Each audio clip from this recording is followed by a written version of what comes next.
sou a Luísa e nessa série de vídeos eu vou falar sobre história da alimentação. Começando pelo começo, a pré-história. Eu aposto que quando eu falo em alimentação na pré-história surge na tua cabeça aquele estereótipo bem marcado. Um boneco de palito segurando uma lança e pronto para matar um javali. Certo? Na verdade, as coisas foram bem mais do que isso e eu vou te contar nesse vídeo.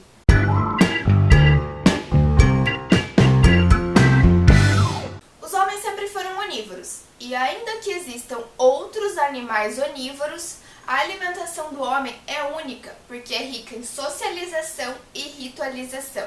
Dito isso, a gente pode quebrar mais um estereótipo. A caça é superestimada. A razão pela qual os historiadores deram mais destaque para a caça é porque é mais fácil encontrar vestígios de animais do que de vegetais no solo. Mas hoje a gente já sabe que os vegetais eram a base da alimentação e responsáveis por 100% do aporte calórico necessário. Em 1981, um historiador chamado Lewis Binford se questionou: quem foi que disse que essas ossadas encontradas foram caçadas pelos homens?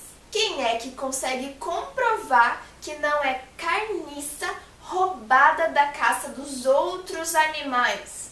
Será que ao invés de fortes, viris, orgulhosos caçadores, na verdade nós éramos meros ladrões de carniça? E aí? Quando o cara falou isso, ele plantou a sementinha da discórdia. Pelos 10 anos seguintes foram feitas uma infinidade de pesquisas tentando comprovar ou não essa questão. E a resposta que eles encontraram é que sim, nós éramos capazes de caçar e muito bem, obrigada. O que não impedia a gente de roubar alguma coisa de vez em quando, né? Porque se os leões roubam, por que a gente não pode? Esse roubo, porém, era sempre de carne fresca e de cortes nobres, tá? Há 500 mil anos o homem dominou o fogo e aí ele passou a cozinhar os alimentos porque era mais gostoso, certo? Não, é muito presunçoso da nossa parte acreditar que porque a gente prefere a carne cozida, eles também preferiam. O que a gente consegue afirmar com certeza é que eles conheciam a carne cozida porque ela podia ser encontrada depois dos incêndios. E que provavelmente eles gostavam muito de encontrar essa carne, porque era mais fácil, né? Veja bem, eu também não ia querer matar um rinoceronte para almoçar hoje. A gente sabe hoje que as primeiras técnicas de cocção foram criadas por dois motivos: para aumentar a conservação e para facilitar a digestão, e não pelo sabor. Vamos fazer um resumão agora em ordem para ficar mais fácil de entender, tá? No Paleolítico, o Homo sapiens surge e ele é nômade, então ele está se espalhando pelo mundo. Nessa época, eles coletavam frutas, raízes, grãos. Vamos dar um exemplo. Coletavam lentilha, framboesa, uva, mel, coletavam mel. Na época já rolava uma caça circunstancial de animais grandes, como o elefante, o urso, o rinoceronte. Lembrando que circunstancial não significa do nada, né? Tinha esse planejamento, observar o animal primeiro, não era assim, apareceu, tô indo ali, né? Essa caça era regular, mas não diária.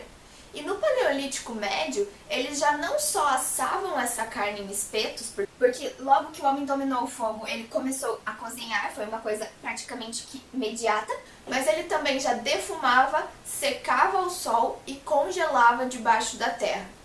Já no Paleolítico Superior, essa caça passa a ser especializada, o que significa que famílias se reúnem para caçar manadas inteiras de renas, mamutes e cavalos. Essa caça demandava uma organização social muito mais complexa e integração entre os indivíduos. Ela acabou ajudando a desenvolver a comunicação e a divisão de tarefas. Além disso, depois de caçar, essas famílias se juntavam para partilhar a carne e comer juntas.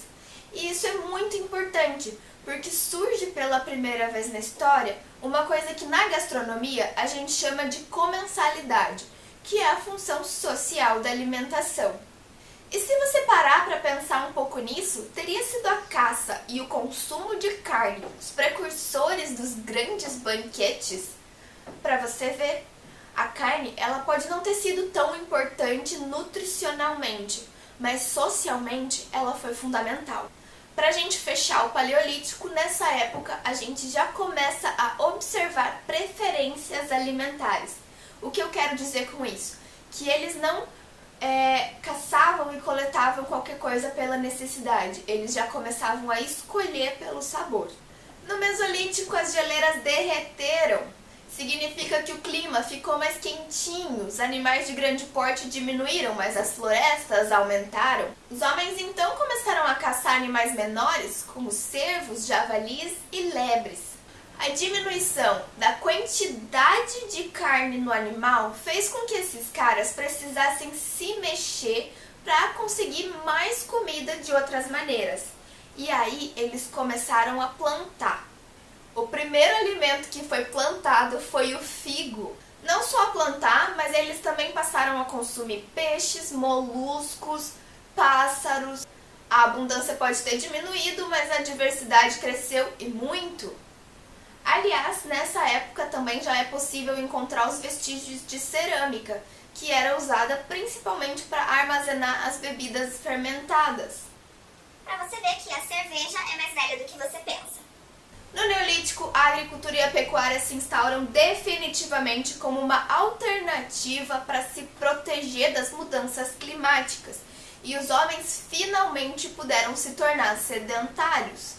Isso acontece com vários povos diferentes, cada um no seu tempo, mas em média ali por 10.000 a.C.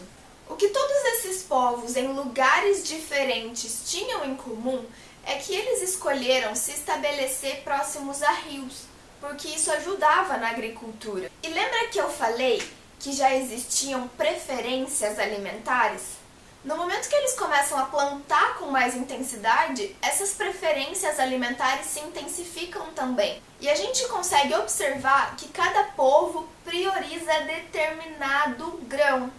Na China, o arroz, na Europa, o trigo, na América, o milho. Você percebe o quanto isso influencia na cultura alimentar desses lugares até hoje? Continuando lá, e aqui eu vou me ater à região da Europa. No momento em que eles começaram a plantar uma semente, dar prioridade para essa semente e esquecer das demais, eles começaram a sofrer de carência nutricional. Tanto que, no fim do Neolítico, eles voltam a caçar. Mas não qualquer animal, e sim o cervo. E não porque eles não conseguiam domesticar o cervo como domesticavam os outros animais, e sim por um viés ideológico, essa vontade de manter marcada a diferença entre o selvagem e o doméstico. Isso existe até hoje, né? Dadas as devidas proporções. Tem animais que a gente cria, tem animais que a gente caça. A gente mantém essa diferença. Falando de animais, na pecuária eles começaram a observar que tinha uns bichinhos que eram mais mansinhos. E eles começaram a deixar esses bichinhos vivos para começar a tirar o leite. E com o excedente do leite surge a produção de laticínios, como o queijo e a manteiga. E falando em excedente, é justamente por causa desse excedente na agricultura que vão começar a surgir as primeiras trocas, que hoje você conhece como comércio. A partir de então, a alimentação se torna cada vez mais um elemento de estruturação, de identidade das comunidades, e passa a agregar cada vez mais valor simbólico. E isso pode ser visto não só pelas escolhas dos ingredientes, mas também pela maneira de preparar, pela maneira de consumir, coisas que a gente inclusive consegue observar até hoje. As referências dos livros usados durante esse vídeo estão aqui na descrição. Eu espero que você tenha gostado e até a próxima!